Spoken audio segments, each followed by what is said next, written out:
ఓం శ్రీ గణేశాయ నమః. అందరికీ నమస్కారం అండి. సో ఈరోజు ఈ వీడియోలో రామాయణంలోని బాలకాండకు సంబంధించి ఒక 50 ప్రశ్నలైతే మనం ఇప్పుడు ప్రాక్టీస్ చేద్దామండి. ఇప్పుడు 2 తెలుగు రాష్ట్రాల్లో కూడా ఈవో పోస్టులు అనేవి తొందరలోనే నోటిఫికేషన్ అయితే రాబోతుందని మనకి చెబుతున్నారనమాట.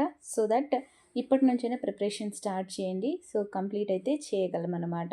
ఓకేనా. సో ఫస్ట్ మీరు బాలకాండ చదివిన తర్వాత ఈ ప్రశ్నలు అనేవి ప్రాక్టీస్ చేయండి.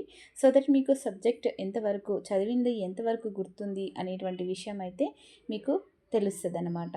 సో అంతకన్నా ముందుగా ఛానల్ని ఎవరైనా సబ్స్క్రైబ్ చేసుకోకపోతే సబ్స్క్రైబ్ చేయండి, లైక్ చేసి షేర్ చేయండి. సో ఫస్ట్ క్వశ్చన్ అండి, పుత్రికా మేష్టి యాగాన్ని నిర్వహించినటువంటి ఋషి ఎవరండి?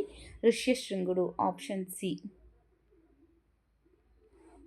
విశ్వామిత్రుడు శ్రీరాముడికి బల మరియు అతిబల విద్యలను ఎక్కడ బోధించారు? ఎక్కడ అండి? సరయూ నది దక్షిణ తీరంలో. ఓకే. నెక్స్ట్, తాటక 1000 ఏనుగుల బలం లభించడానికి కారణం ఏమిటి? ఏంటండి? బ్రహ్మదేవుడి వరం. ఓకే. నెక్స్ట్, తాటక రాక్షసిగా మారడానికి కారణమైన మహర్షి ఎవరు? ఎవరండి? అగస్త్యుడు. ఓకే. నెక్స్ట్, తాటక వధ అనంతరం విశ్వామిత్రుడు శ్రీరాముడికి ఏమి ప్రసాదించాడండి? దివ్యాస్త్రాలు. ఓకే. నెక్స్ట్, సిద్ధాశ్రమంలో ప్రధానంగా ఏ అవతారంతో సంబంధం కలిగి ఉంది? వామన అవతారం. నెక్స్ట్, మరీచుడిని సముద్రంలోకి విసిరివేయడానికి శ్రీరాముడు ఏ అస్త్రాన్ని ప్రయోగించాడు? ఏ అస్త్రం అండి? మానవాస్త్రం. శితేశువు అనేటువంటి అస్త్రాన్ని ప్రయోగించాడు. సుబాహుడిని సంహరించడానికి శ్రీరాముడు ఏ అస్త్రాన్ని ఉపయోగించాడు? ఏ అస్త్రాన్నండి? ఆగ్నేయాస్త్రం. అహల్య విమోచనం ఎలా జరిగింది?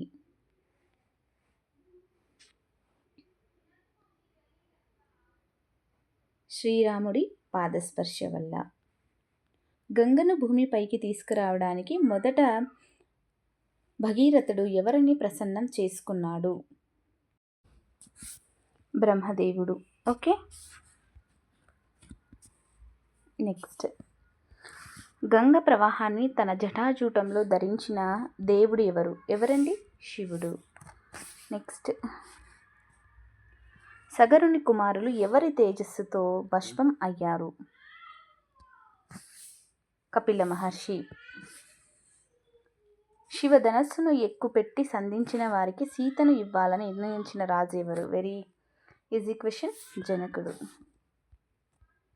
పరశురాముడు శ్రీరాముని పరీక్షించడానికి ఏ ధనస్సును ఇచ్చాడు? శివధనస్సు. బాలకాండం చివరి ప్రధాన సంఘటన ఏదండి? పరశురామ గర్వభంగం.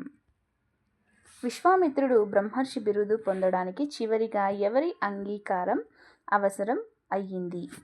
వశిష్ఠ మహర్షి. విశ్వామిత్రుడు మొదట ఏ వంశానికి చెందిన రాజు? ఏ వంశం అండి? కుషిక వంశం. బల మరియు అతిబల విద్యల ప్రధాన ప్రయోజనం ఏమిటి? ఆకలి దప్పిక అలసటను జయించడం.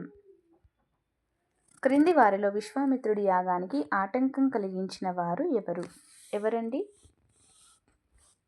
మరీచుడు, సుబాహుడు. అహల్యకు గౌతమ మహర్షి విధించిన శాపం ప్రకారం విమోచనం ఎప్పుడు లభించాలి? శ్రీరాముని పాదస్పర్శ కలిగినప్పుడు. సగరుని యజ్ఞాశ్వాన్ని ఎవరు అపహరించారు? ఎవరండి? ఇంద్రుడు. సీతాదేవి ఏ పేరుతో కూడా ప్రసిద్ధురాలు? ఏ పేరండి? భూమిజ. ఊర్మిళతో వివాహమైన వారు ఎవరండి? లక్ష్మణుడు. మాండవి వివాహం ఎవరితో జరిగింది? ఎవరితో అండి? భరతుడు. శృతకీర్తి వివాహం ఎవరితో జరిగింది? శత్రుఘ్నుడు. సో ఇవి మ్యాచ్ ద ఫాలోయింగ్ ఇస్తారండి, అలా కూడా చేయొచ్చు. నెక్స్ట్, జనకుని సోదరుడు ఎవరండి? కుశధ్వజుడు. శివధనస్సు విరిగిన తర్వాత మొదట కోపంతో వచ్చిన వారు ఎవరు? పరశురాముడు. పరశురాముడు శ్రీరామునితో ఎవరిని దర్శించి తన గర్వాన్ని విడిచిపెట్టాడు? ఎవరిని దర్శించండి? నారాయణుడిని. Okay, next. విశ్వామిత్రుడు శ్రీరాముడిని మిథిలా నగరానికి తీసుకువెళ్ళడానికి ప్రధాన కారణం ఏమిటి? ఒకటి, సీతా స్వయంవరంలో పాల్గొనడానికి. విశ్వామిత్రుడు చెప్పిన గంగావతార కథ ప్రధానంగా ఏ వంశ చరిత్రకు సంబంధించింది? కురు వంశానికి. ఈ క్రింది వాటిలో సరైన సంఘటనల క్రమం ఏది అని అడుగుతున్నారండి. సో మీరేం చేస్తారంటే ఒకసారి వీడియో పాజ్ చేసుకొని సో బాలకాండం మొత్తం ఒకసారి రివిజన్ చేసుకొని సో ఈ క్వశ్చన్ని మీరు ఆన్సర్ చేయండి. ఓకేనా? సో ఇప్పుడైతే నేను ఆన్సర్ చెప్తున్నానండి.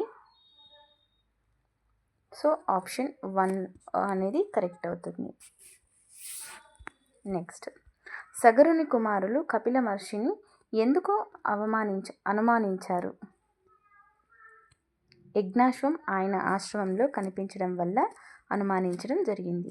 విశ్వామిత్రుడు వశిష్ఠునితో విభేదించడానికి ప్రధాన కారణం ఏమిటి? కామధేనువు. ఓకే అండి. నెక్స్ట్ 34 క్వశ్చన్ అండి. బాలకాండంలో గురు శిష్య సంబంధానికి ఉత్తమ ఉదాహరణ ఏది? విశ్వామిత్రుడు, శ్రీరాముడు. బాలకాండం ప్రధాన ఉద్దేశం ఏమిటండి? గురు మార్గదర్శకత్వంలో ధర్మస్థాపనకు శ్రీరాముని సిద్ధత. ఓకే, ఇకండి నెక్స్ట్ మనకి స్టేట్మెంట్ టైప్ క్వశ్చన్స్ వస్తాయన్నమాట. ఇక్కడ నుంచి కొంచెం టఫ్ లెవెల్ క్వశ్చన్స్ అనమాట ఇక్కడ. ఓకే, విశ్వామిత్రుడు మొదట క్షత్రియ రాజు. వశిష్ఠునితో జరిగిన సంఘటన తర్వాత బ్రహ్మర్షి కావాలని తపస్సు చేశాడు. వశిష్ఠుడు అంగీకరించిన తర్వాతే బ్రహ్మర్షి బిరుదు పొందాడు. సో ఇవన్నీ కూడా కరెక్ట్ ఆన్సర్స్ అండి. అప్పుడు డి అనేది ఆప్షన్ కరెక్ట్ ఆన్సర్ అవుతుంది. నెక్స్ట్ అండి, సో ఇక్కడ తాటక సుకేతుని కుమార్తె, మరీచుడు తాటక కుమారుడు, సుబాహుడు తాటక కుమారుడు అని ఇలా ఇచ్చారండి. సో వీటిలో కరెక్ట్ ఏది మనం చూస్ చేసుకోవాలి. సో ఏంటండి, సో అన్నీ కూడా కరెక్ట్ అనమాట. క్రింది వాటిలో సరైన సంఘటనల క్రమాన్ని గుర్తించండి. సో ఫస్ట్ ఏమవుతుందండి, ఇక్కడ ఇచ్చిన వాటి ప్రకారంగా మనం కరెక్ట్గా ఆన్సర్ చేయాలి అంటే సో ఆప్షన్ 1 అనేది కరెక్ట్ అవుతుందండి. ఆప్షన్ ఏ అనేది కరెక్ట్ అవుతుందన్నమాట. సో ఫస్ట్ తాటకవధ. ఆ తాటకవధ తర్వాత విశ్వామిత్రుడు శ్రీరామునికి దివ్యాస్త్రాలను ఇవ్వడం జరుగుతుంది. ఆ తర్వాత సిద్ధాశ్రమానికి వెళ్ళి అక్కడ యాగాన్ని సంరక్షిస్తారు. ఇంకా తర్వాత మిథిలా నగరానికి ప్రయాణం అవుతారనమాట. ఓకే, విశ్వామిత్రుడు శ్రీరామునికి దివ్యాస్త్రాలను బోధించిన సందర్భంలో ప్రధానంగా కనిపించే లక్షణం ఏది అని అడుగుతున్నారండి. సో ఇక్కడ మనం చూస్తే కనుక శిష్యుని సామర్థ్యాన్ని గుర్తించి శక్తిని ప్రసాదించడం. సో ఇవి మనం జస్ట్ కొంచెం ఆలోచిస్తే మనం ఈజీగా ఆన్సర్ చేయొచ్చండి. ఓకే, నెక్స్ట్ 40 క్వశ్చన్ అండి. సో ఫస్ట్, సీతాదేవి భూమి నుండి లభించింది. జనకుడు ఆమెను తమ కుమార్తెగా స్వీకరించాడు. అందువల్ల ఆమెను భూమిజ అని పిలుస్తారు. సో అన్నీ కూడా కరెక్ట్ అండి. గంగావతార ఘట్టానికి సంబంధించినటువంటి సరైన క్రమము ఏది? సో ఇదండి, ఫస్ట్ భగీరథుని తపస్సు, ఆ తర్వాత బ్రహ్మవరము, ఆ తర్వాత శివుడు తన జటాజూటంలో గంగను ధరించడము, ఆ తర్వాత గంగ భూమికి రావడం అన్నమాట. సో ఫస్ట్ అనేది కరెక్ట్ అన్నమాట. అహల్య ఘట్టంలో క్రింది వాటిలో సరైనది ఏది? అహల్యకు రావణుడు శాపం ఇచ్చాడు. ఇది రాంగ్. గౌతమ మహర్షి శాపం వల్ల అహల్య తపస్సులో ఉండి శ్రీరాముని దర్శనంతో విముక్తి పొందింది. ఇంద్రుడు అహల్యను విమోచించాడు. తప్పు. సో ఈ 3 తప్పు కాబట్టి ఆన్సర్ బి అవుతుంది. క్రింది జంటలలో సరైన జంట ఏది? సో ఆప్షన్ ఏ అండి. నెక్స్ట్, శివధనుస్సు భంగం తర్వాత ప్రధానంగా ఏ విషయం వెల్లడయ్యింది?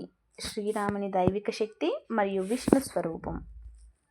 పరశురాముడు మరియు శ్రీరాముని మధ్య జరిగిన సంఘటన ఏ విధంగా భావించవచ్చు?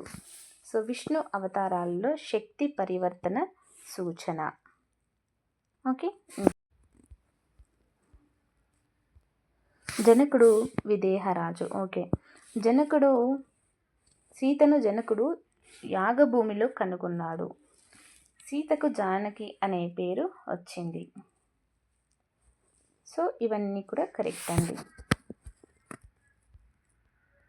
బాలకాండంలో శ్రీరాముని వ్యక్తిత్వంలో ప్రధానంగా కనిపించే లక్షణం ఏది?